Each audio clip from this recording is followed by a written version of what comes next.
আকাঙ্ক্ষা কখন লোভে পরিণত হয়ে যায় তা কেউ বলতে পারে না। এবার তার পরিণাম কি হতে পারে তাও আমরা কেউ জানি না।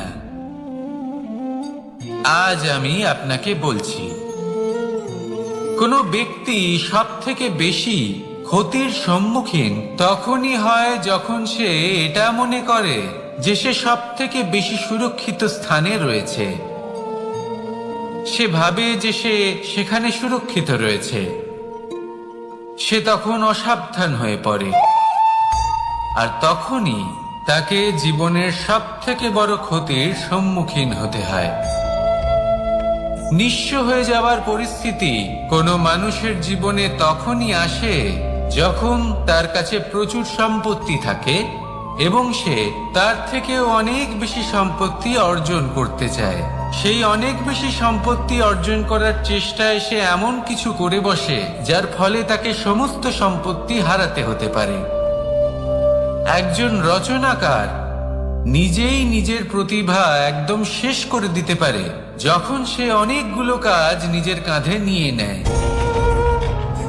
একটা গুরুত্বপূর্ণ কথা সবসময় মনে রাখবেন, আজ আপনি যেখানেই থাকুন না কেন, যেমনই যে কোনো স্থানেই থাকুন না কেন, এর পেছনে আপনার আকাঙ্ক্ষার একটা বিশাল ভূমিকা রয়েছে। কিন্তু মনে রাখবেন, আপনাকে শিখতে হবে যে কখন আর কিভাবে নিজের উচ্চাকাঙ্ক্ষাগুলিকে লাগাম পরাতে হবে, কারণ এটা অত্যন্ত আবশ্যক।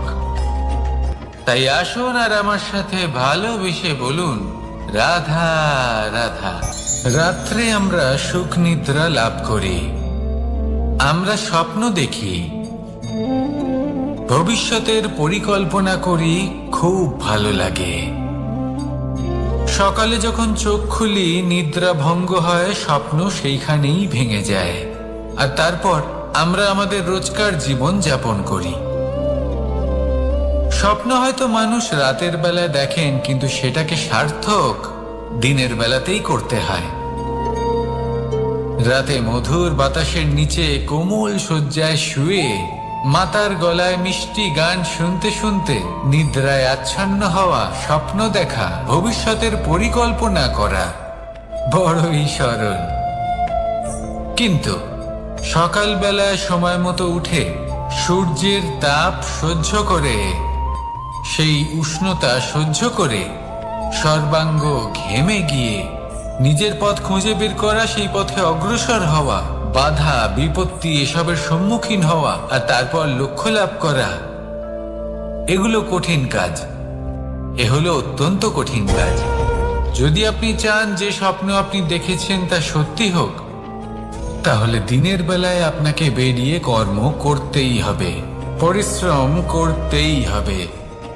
মনের এই চক্ষু দিয়ে স্বপ্ন দেখা সম্ভব, কিন্তু যদি আপনি বুঝতে পারেন যে এই স্বপ্নই হলো আপনার লক্ষ্য, তাহলে তাকে সার্থক করতে শুধুমাত্র পরিশ্রম দ্বারাই করতে হবে।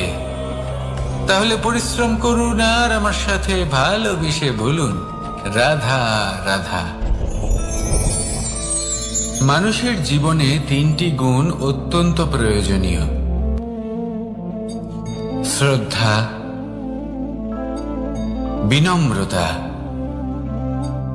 যোগ্যতা। যদি জ্ঞান লাভ করতে চান তাহলে শ্রদ্ধার প্রয়োজন, যদি মান লাভ করতে চান তাহলে স্বভাবে বিনম্র হওয়া প্রয়োজন, আর যদি মনোবাঞ্ছিত স্থান লাভ করতে চান তাহলে যোগ্যতার প্রয়োজন। বিষয়টা সহজ। শ্রদ্ধা আপনাকে জ্ঞান দেবে, নম্রতা আপনাকে মান, আর যোগ্যতা উচিত স্থান দেবে। কিন্তু যদি আপনি এই তিনটি গুণ সম্মিলিত করেন তাহলে এমন কিছু লাভ করবেন যা এই সব কিছুর থেকে অনেক ঊর্ধ্বে: সম্মান। আর এ হলো সেই সম্মান যা প্রত্যেক মানুষের নিজের জীবনে লাভ করতে চেষ্টা করা উচিত, কারণ এই হলো সেই সম্মান যার কারণে আপনি চলে যাওয়ার পরেও এই সংসার আপনাকে ভালোবাসবে আর মনে রাখবে। আসুন আমার সাথে ভালোবেসে বলুন, রাধা রাধা। অনেক সময় আমরা জীবনে অনেক মানুষকে এমন বলতে শুনে থাকি যে আমি অসফল হয়েছি কারণ আমার সময় ভালো যাচ্ছিল না। আমি এই জিনিসটা লাভ করতে চাইছিলাম কিন্তু করতে পারলাম না কারণ আমার সময়টা ভালো যাচ্ছিল না। আমি আমার জীবনে ওই মহান কাজটা করতে চাইছিলাম কিন্তু করতে পারলাম না। কেন? কারণ আমার সময়টা ভালো যাচ্ছিল না। কিন্তু যে মুহূর্তে ভালো সময় আমার জীবনে আসবে আমি সব কিছু প্রাপ্ত করব। এমন প্রায় প্রত্যেকেই বলেন। আসুন একটা কথা বোঝা যাক। একজন মালিকে দেখুন, সে প্রত্যেক দিন গাছের সেবা করে, তাকে জল দেয়, তার যত্ন আত্তি করে। কেন? প্রত্যেক দিন সেই গাছ ফল দেয় না। সঠিক সময় এলে তবেই সেই গাছ ফল দেয়, কিন্তু প্রত্যেক দিন মালি তার সেবা করে, তাকে যত্ন করে। শুধুমাত্র তখন করে না যখন সেই গাছ ফল দিতে সক্ষম। আর যদি মালি গাছের যত্ন প্রতিদিন না করে তাহলে হয়তো সেই গাছ ফল দিতেই পারবে না। এটাই হলো আমাদের জন্য একটা শিক্ষা। যখন সময় আমাদের জন্য অপেক্ষা করে না তখন আপনি সময়ের জন্য কেন অপেক্ষা করছেন? ভালো সময়ের জন্য অপেক্ষা করবেন না। ভালো এবং শুভ কর্ম দ্বারা ভালো সময়কে নিজের কাছে টেনে আনুন। নিরন্তর কর্ম করুন, পরিশ্রম করতে থাকুন। শুভ সময় আপনা থেকেই আপনার কাছে আসবে। আসুন আমার সাথে ভালোবেসে বলুন, রাধা রাধা। মানুষের এই সংসারে জীবনযাপন করার জন্য কিছু জিনিসের প্রয়োজন পড়ে। এমন কিছু আবেগ, এমন কিছু বস্তু আছে যেগুলো তার প্রয়োজন হয়। কিন্তু সব থেকে বেশি যে জিনিসটা তার প্রয়োজন হয় সেটা হলো সম্মানের। আমাদের ভালো লাগে যখন কেউ আমাদের সম্মান করে। আমরা কাউকে সম্মান করলে তারও সেটা ভালো লাগে।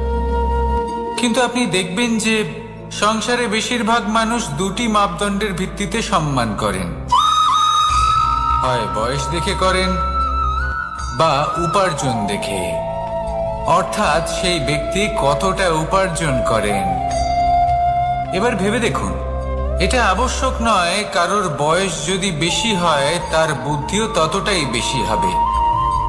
আবশ্যক এটাও নয় যে কোনো ব্যক্তি যদি অত্যন্ত ধনী হন বা তার মনও নির্মল হবে বা তিনি সৎকর্ম করবেন বা এমন কোনো কর্ম করবেন যাতে উনি সম্মান লাভ করতে পারেন। হতে পারে উনি ধনী কিন্তু দুশ্চরিত্র।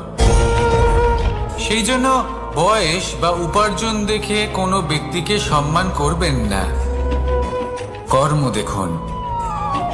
যদি গভীরভাবে ভেবে দেখেন তাহলে দেখবেন যদি কোনো মানুষ কোনো সৎকর্ম করেন তাহলে তার প্রতি হৃদয় থেকে সম্মান জাগ্রত হয়।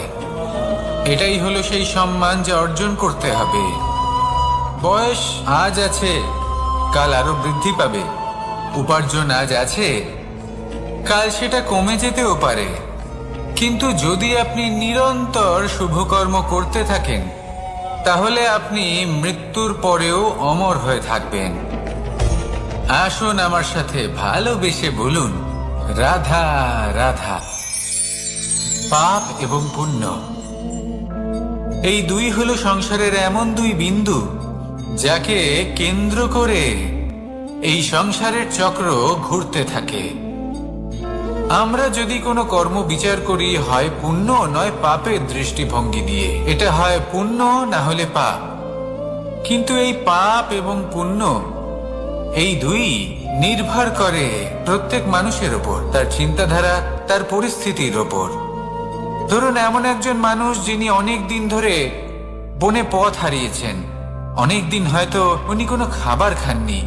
এবার এমন পরিস্থিতি চলে এসছে যে এবার যদি উনি খাবার না খান তাহলে হয়তো জীবিতই থাকবেন না। আর এমন অবস্থায় ওনার সামনে যদি কোনো প্রাণী আসে তাহলে তাকে শিকার করা, এটা কিন্তু তার কাছে পাপ নয়, এটা তো জীবিত থাকার একমাত্র উপায়। এটা তার কাছে পুণ্য সম। আর যদি আমি এমন একজন ব্যক্তির কথা বলি যিনি সরল, যিনি একটি সুখী, শান্ত, সুরক্ষিত জীবনযাপন করছেন, তার কাছে কিন্তু এটা পাপ। এইরকমই এই সংসারে ভিন্ন ভিন্ন পরিভাষা আছে পাপ এবং পুণ্যের। তার মধ্যে যদি আমি আপনাকে একটি সরল পরিভাষা দিই, সেটা হলো, জীবনে যখনই কোনো কর্ম করবেন সেটা নিয়ে একটু ভেবে দেখুন যে এই যে কাজটা আমি করছি, তার ফলে এই যে অন্য মানুষেরা আছেন এই সংসারে, তারা কি দুঃখ পাবেন? যদি তারা দুঃখ পান তাহলে সেটা পাপ। যদি আপনি এমন কোনো কর্ম করেন যার ফলে অন্যরা প্রসন্নতা লাভ করেন, তাদের মুখে হাসি ফুটে ওঠে, যদি তারা প্রেরিত হন, জীবনে সামনে এগোতে পারেন, তাদের বিকাশ হয়, তাহলে এটা হলো পুণ্য। তাই জীবনে সবসময় পুণ্য করতে থাকুন আর আমার সাথে ভালোবেসে বলুন, রাধা রাধা। বনস্পতি ফলনের জন্য আমাদের কিসের প্রয়োজন পড়ে? একটু ধরিত্রীর, একটু পরিশ্রমের, আর একটা বীজের।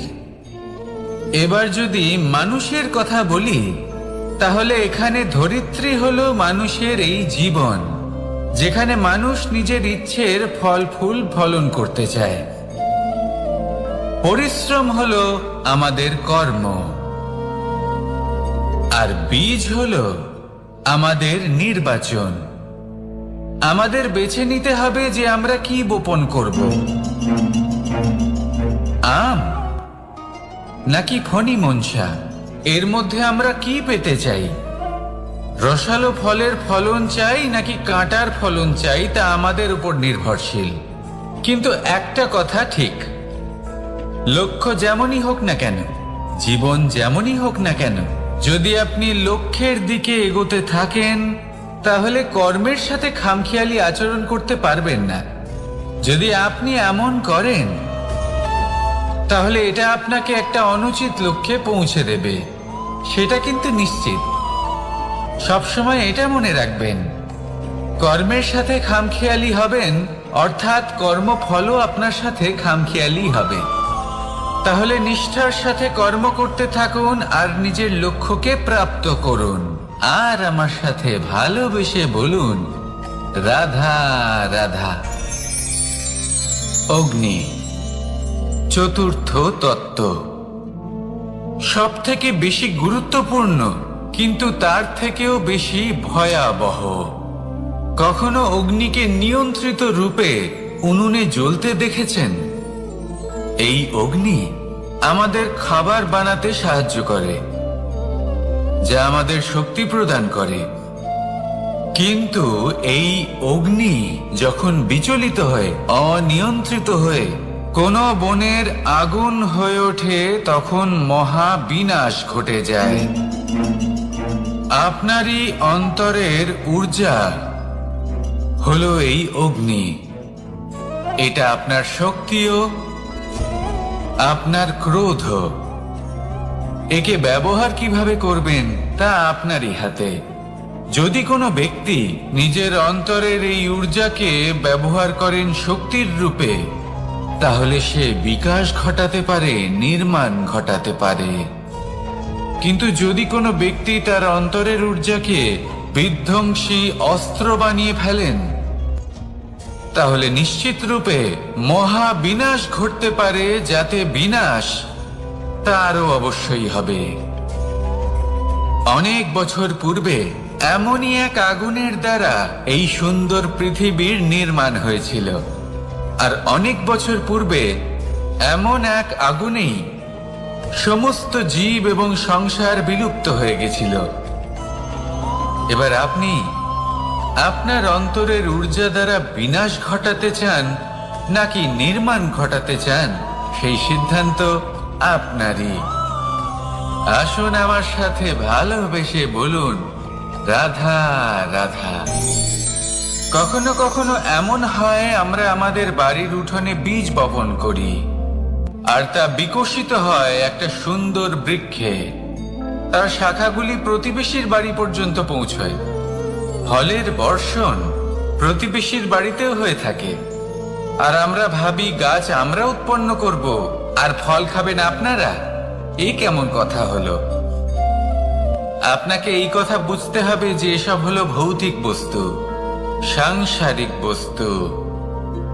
কখনো নিজের বাড়ির বাগানে ভালোবাসার গাছ বপন করে দেখুন, তার শাখাও প্রতিবেশীর বাড়ি পর্যন্ত পৌঁছবে, ফলের বর্ষণ সেখানেও হবে, কিন্তু সেই ফল চাইতে আপনাকে যেতে হবে না।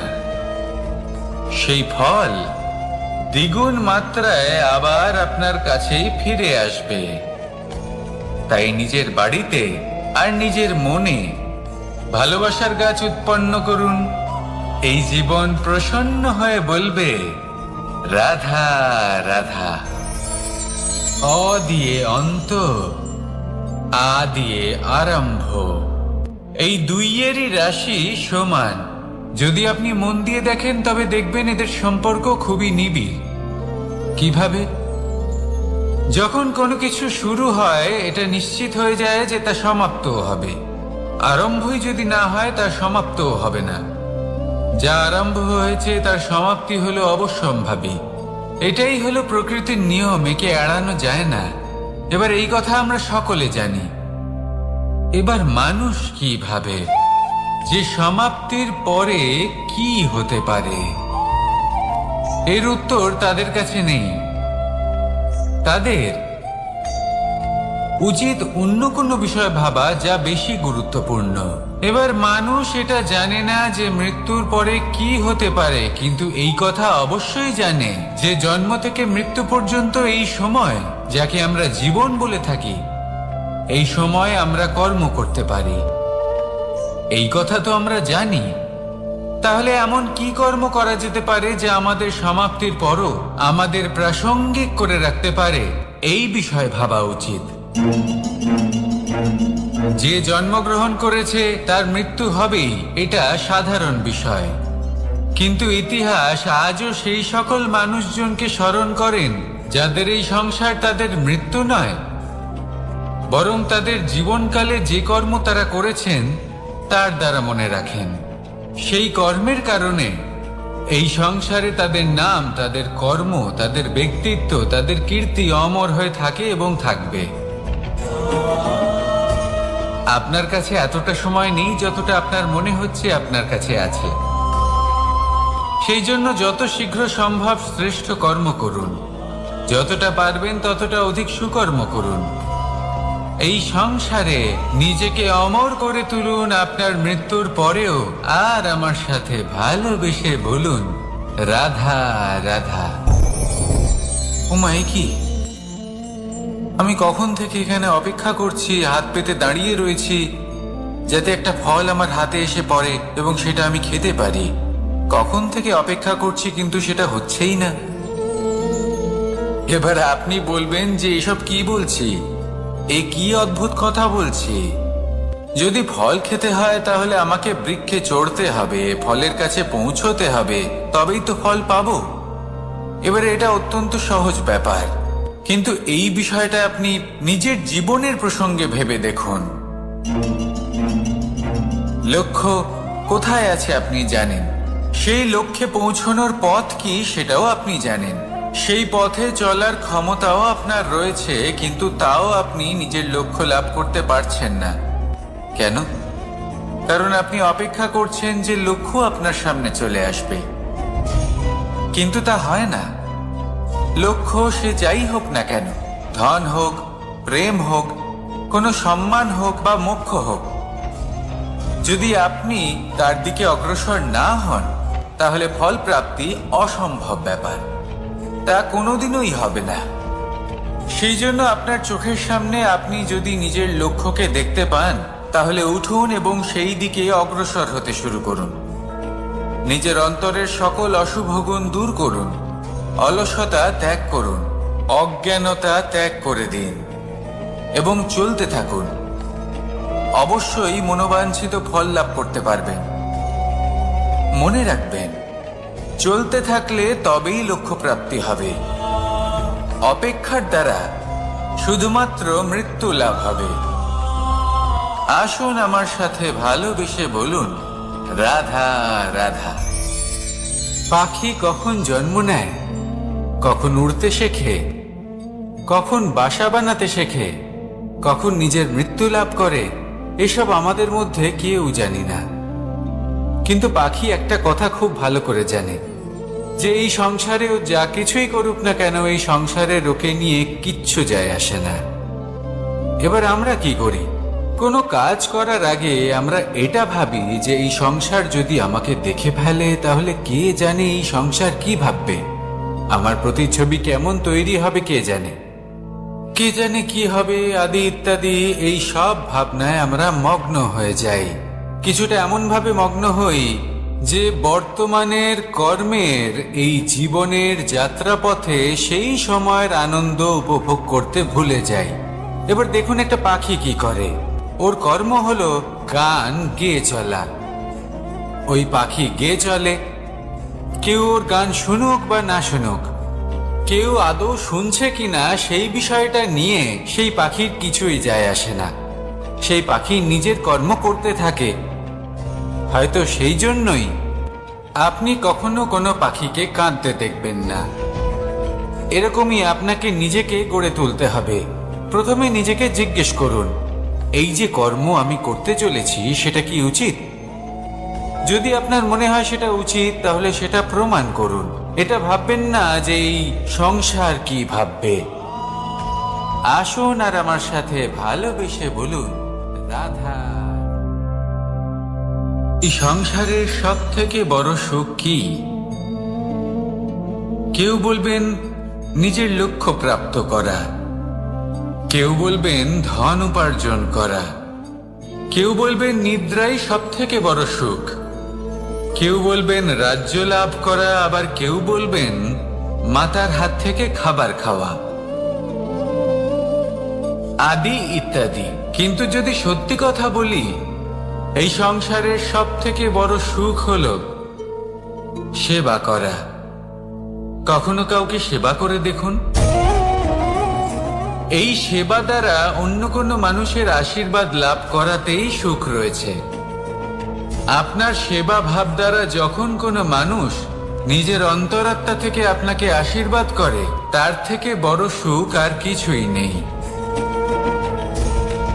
কারণ প্রত্যেক মানুষের মধ্যে ঈশ্বর বাস করেন। নরের সেবাই হলো নারায়ণের সেবা। নিষ্কাম সেবা করাই হলো সব থেকে বড় সুখ। তাই নিজের অন্তরে সেবার এই ভাব জাগ্রত করুন। যে সুখের কথা আমি বলছি সেই সুখ অনুভব করেই দেখুন। এই মন সুপ্রসন্ন হয়ে বলবে, রাধা রাধা। বাহ! পুষ্পের সুবাস আমার খুব ভালো লাগে। অত্যন্ত সুন্দর হয় এই পুষ্প। এইভাবে চারিদিকে পুষ্প দেখে মন আনন্দিত হয়ে ওঠে। এবার আপনারা ভেবে দেখুন, আমার চারিদিকে পুষ্প নয়, আগুন আছে। তাহলে কি হবে? আমার শরীর কি জ্বলে যাবে না? অবশ্যই জ্বলবে। শরীরকে কি আগুনের তাপ সহ্য করতে হবে না? অবশ্যই সহ্য করতে হবে। এটাই হলো প্রকৃতির নিয়ম। এই নিয়ম কিন্তু আমরা সবাই জানি, কিন্তু আমাদের মধ্যে বেশিরভাগ মানুষ এই বিভ্রান্তি নিয়ে বাঁচি যে এই যে প্রকৃতির নিয়ম তা আমার উপর প্রযোজ্য নয়। তা কিন্তু নয়। আমাদের চতুর্দিকে এই যে নিসর্গ রয়েছে, আমরা তার কতটা ক্ষতি করি সেটা একবার ভেবে দেখুন। আমরা বনাঞ্চল জ্বালিয়ে দিই, বায়ু দূষিত করি, জল দূষিত করি, প্রাণীদের হত্যা আমরা করি। কেন? এই নিসর্গ আমরা নষ্ট করি, যদিও আমরা জানি যে আমরাও হলাম এই নিসর্গেরই অংশ। এবার দেখুন, শরীরের কোনো অংশে যদি আগুন ধরান, আস্তে আস্তে সমস্ত শরীরও জ্বলে যাবে। সেইভাবেই নিসর্গ যদি নষ্ট হয়ে যায়, তাহলে মনুষ্য জাতিও নষ্ট হয়ে যাবে।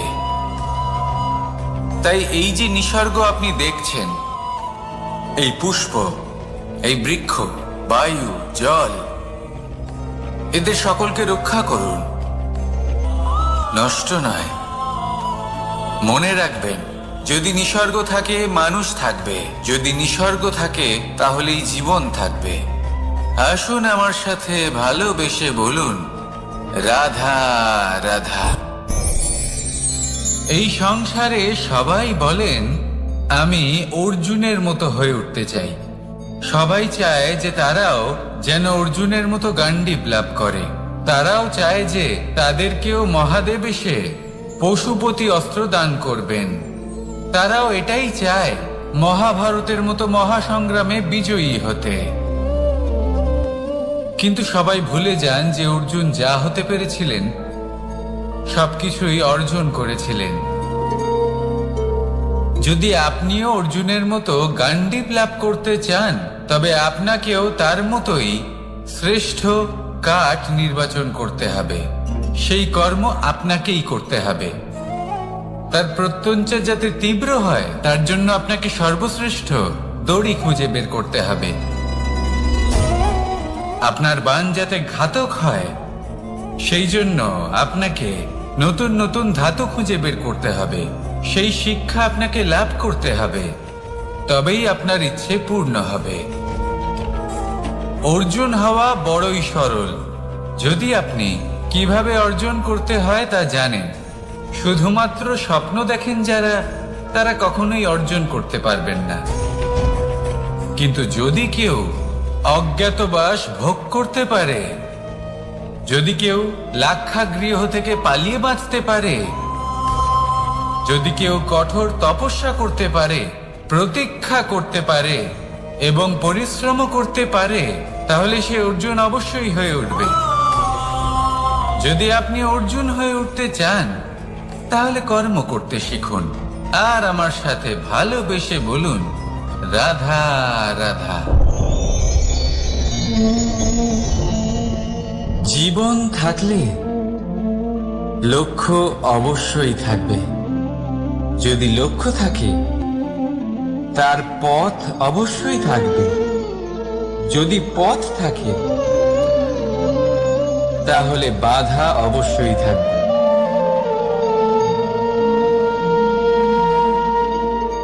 আর এর উপরেই নির্ভর করে যে আমরা জীবনে সফল হব না অসফল, পুরস্কারের ভাগীদার হব নাকি তিরস্কারের। মনে করুন আপনাকে একটা কাজ করতে হবে, আপনাকে পর্বত আরোহণ করতে হবে, আর সেই পথের ঢাল আপনাকে একাধিকবার ফেলে দেবে। পাথর আপনাকে একাধিকবার আহত করবে। এই অবস্থায় কি করবেন? সাধারণ মানুষ বেছে নেয় প্রতিশোধ। সেই পর্বতকে নষ্ট করে দেওয়ার চিন্তা ভাবনা করে, তার ভিতকে নড়িয়ে দেওয়ার কথা ভাবে সেই মানুষ। কিন্তু পর্বতকে তো কেউ নষ্ট করতে পারে না। তাই অসফল হওয়ার সাথে সাথে কুখ্যাতিরও ভাগীদার হয়ে যায় সে। দ্বিতীয় পথ হল পরিবর্তন। যদি আপনি সেই পর্বত ভাঙার পরিবর্তে তাতে সোপান তৈরি করেন, তাহলে আপনিও সেই পর্বতে উঠতে পারবেন, অন্য কেউও তাতে উঠতে পারবে, আগামী প্রজন্মও তাতে উঠতে পারবে। আর সেই আগামী প্রজন্ম সর্বদা আপনার সুনাম করবে। তাই জীবনে প্রতিশোধ নয়, পরিবর্তন বাছুন। বদলা নয়, বদল বেছে নিন।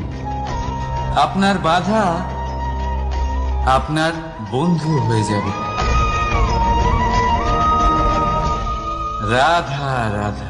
সমস্ত মানুষের জীবন কিছুটা সমান হয়। মানুষ জন্মগ্রহণ করে, তারপর চলতে শেখে, জীবনে এগিয়ে চলে, বার্ধক্য লাভ করে, তারপর সমাপ্ত হয়ে যায়। কিন্তু সেই ব্যক্তিরা কারা যারা প্রকৃত অর্থে মনুষ্য জীবন যাপন করেন? এনারা হলেন সেই ব্যক্তি যারা পড়ে গেলেও আবার উঠে দাঁড়ানোর চেষ্টা করেন। নিজের ভেঙে পড়া অস্তিত্বকে আগলে নিয়ে আবার একটা আকার দেওয়ার চেষ্টা করেন। ভগ্ন আশাকে আবার একটা নতুন দিশা দেন। অসফল হওয়ার পরেও থামেন না, আবার এগোতে থাকেন। অসফল হওয়ার পরে যদি আপনি থেমে যান তাহলে সাফল্য আপনার সামনে অপেক্ষা করে, কিন্তু আপনি তা দেখতে পান না। তাই জীবনের সংঘর্ষে অংশগ্রহণ করতে শিখুন। জীবনের সংঘর্ষ থেকে পালাবেন না। আসুন আমার সাথে ভালোবেসে বলুন, রাধা রাধা। একবার একটা শেয়াল বনে বিচরণ করছিল। ও একটা ছোট্ট শাবক দেখতে পেল। ও ভাবলো, আজ একেই আমি খাবার হিসেবে গ্রহণ করব। আশেপাশে দেখলো কেউ দেখছে না তো, কেউ ছিল না। আর সেই শাবকের ওপর আক্রমণ করলো, যা হলো একটা ঘোর অপরাধ। বনের নিয়ম অনুসারে আপনি কখনোই শাবকের ওপর আক্রমণ করতে পারেন না। তারপর এই খবরটা যখন রাজা সিংহ জানতে পারলেন, সভার আয়োজন করলেন। কিন্তু সেখানে শেয়াল বলল, আমি তো এরকম কিছু করিনি। কিন্তু যদি আপনি এরকম বলেন, কোনো প্রমাণ দিন, এর কোনো সাক্ষী আছে?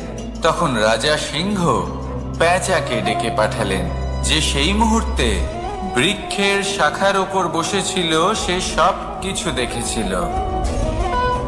পেঁচা সব সত্যি কথা বলল, আর শেয়ালকে মৃত্যুদণ্ড দেয়া হলো। এবার এই কাহিনী আমি আপনাকে কেন শোনালাম? কারণ মানুষও কখনো কখনো এরকম কর্ম করেন যা শিয়াল করেছে। এটা ভাবেন, কেউ দেখছে না যখন, আমি অনুচিত কর্ম করতেই পারি। কিন্তু না, আপনি যাই করুন না কেন, কেউ না কেউ অবশ্যই তা দেখছে। কোনো ব্যক্তি না হলেও কোনো প্রাণী, না হলে কোনো যক্ষ বা দেব বা প্রেত। যদি এনারা কেউ না দেখেন, তাহলে ধরিত্রী মাতা দেখেন, যেখানে দাঁড়িয়ে আপনি সেই কর্ম করছেন, তাই না? তাই একটা কথা সবসময় মনে রাখবেন, কে দেখছেন কে দেখছেন না সেই বিষয়ে ভাবা ছেড়ে দিন। এটা খুব সহজ কথা।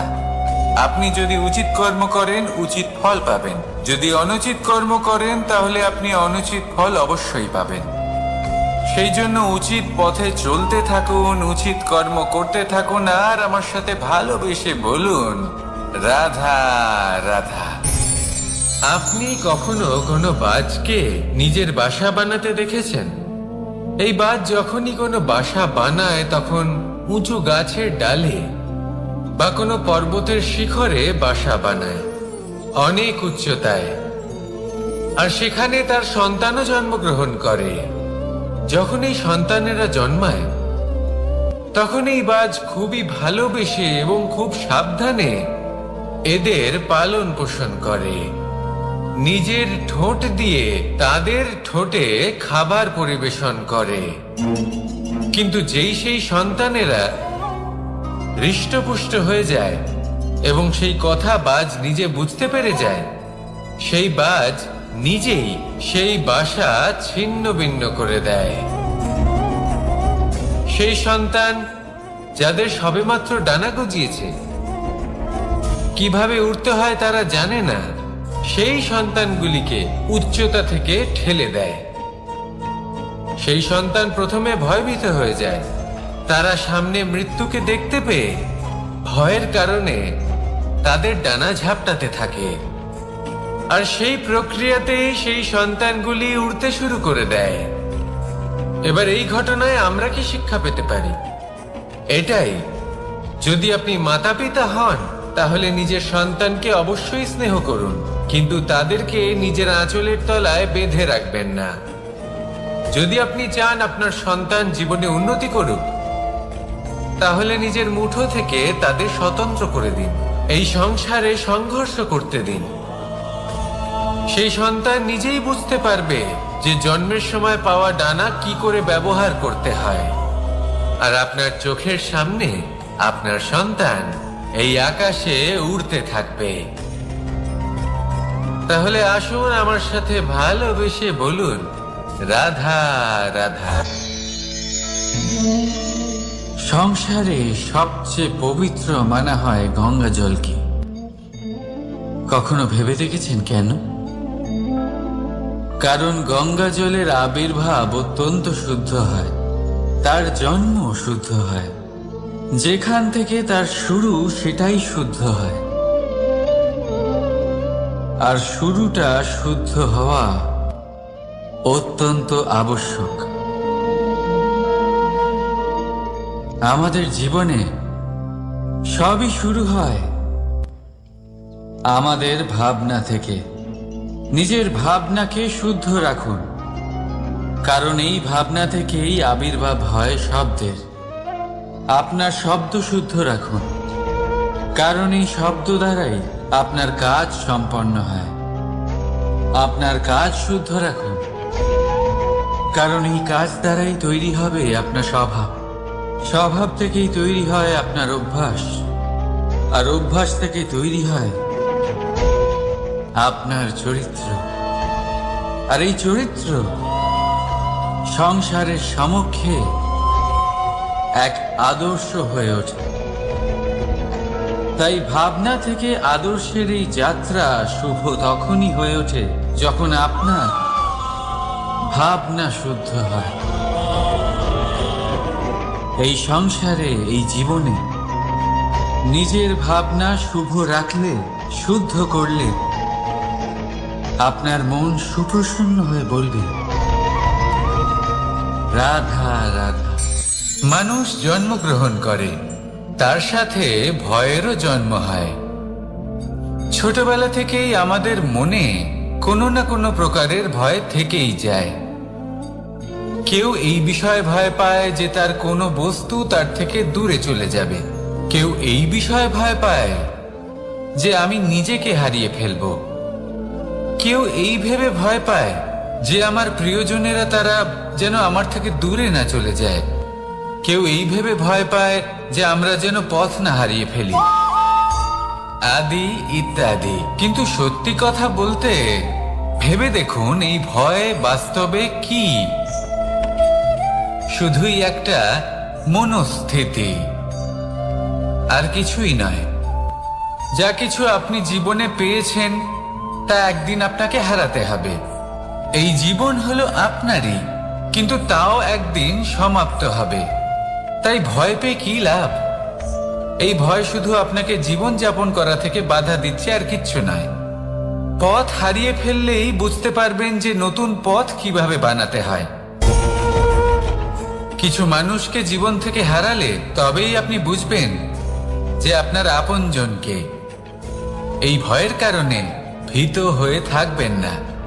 এই তারা নক্ষত্র অন্ধকারের অভাবে গুরুত্ব হারায়। শিবকেও মহাদেব হওয়ার জন্য বিষপান করতে হয়েছিল। প্রত্যেক পরিস্থিতি, প্রত্যেক সাফল্য আপনার পরীক্ষা নেবে। তাতে উত্তীর্ণ হওয়া হলো আপনার কর্ম। যখনই আপনি ভয় পাবেন বা সংকটের সম্মুখীন হবেন, তখন সাহসের সাথে তার সম্মুখীন হন।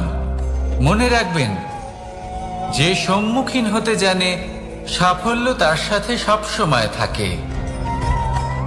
আসুন আর আমার সাথে ভালোবেসে বলুন, রাধা রাধা। আমাদের হাতটা দেখুন। এই হাতে 5টা আঙুল আছে, যা ভিন্ন ভিন্ন ধরনের। একরকম কেন নয়? কারণ হলো প্রত্যেকের নিজের নিজের গুরুত্ব আছে, নিজের নিজের মাহাত্ম্য আছে। এরা ভিন্ন, তাই একত্রিত হয়ে মুষ্টিবদ্ধ করা সম্ভব, যার দ্বারা আমরা আত্মরক্ষাও করতে পারি, আবার আক্রমণও করতে পারি। যদি 5টি আঙুল সমান হতো, তাহলে মুষ্টিবদ্ধ হতে পারত না, নিজেদের মধ্যে বিভ্রান্তির সৃষ্টি করত। এবার এরকমই কিছু আমাদের সংসারেও হয়।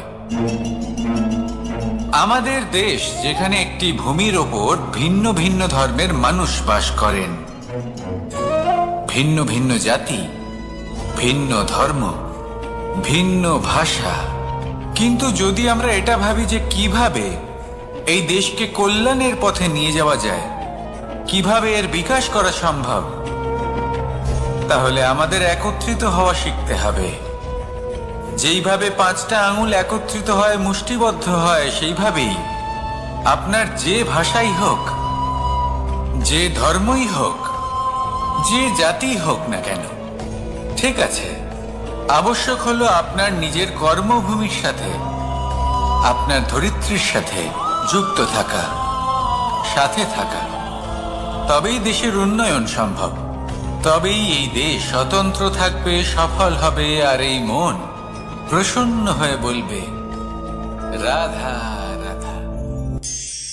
প্রতীক্ষা, প্রয়াস, এই দুই জীবনের অভিন্ন অঙ্গ। দেখতে গেলে আমরা জীবনে কারোর না কারোর প্রতীক্ষা অবশ্যই করি। সে কোনো ব্যক্তি হোক বা সময় হোক বা কোনো ভাবনা, সবকিছুই হতে পারে। আর দেখতে গেলে সব সময় কেউ না কেউ কিছু প্রয়াসও করে চলেছে। যেমন সাফল্য আসার প্রতীক্ষা, বিফলতা যাতে না আসে তার জন্য প্রয়াস, সুখ আসার প্রতীক্ষা, দুঃখ যাতে না আসে তার জন্য প্রয়াস। এবার প্রতীক্ষা আর প্রয়াসের মধ্যে এক ঘনিষ্ঠ সম্পর্ক রয়েছে, আর তা হলো যিনি প্রতীক্ষা করেন তিনি ঠিক তাই পান যা একজন প্রয়াস করা ব্যক্তি পেছনে ফেলে আসে। তাই প্রতীক্ষা নয়, প্রয়াস করুন। এই প্রয়াসের মধ্যেই সুখের চাবিকাঠি রয়েছে। রাধা রাধা।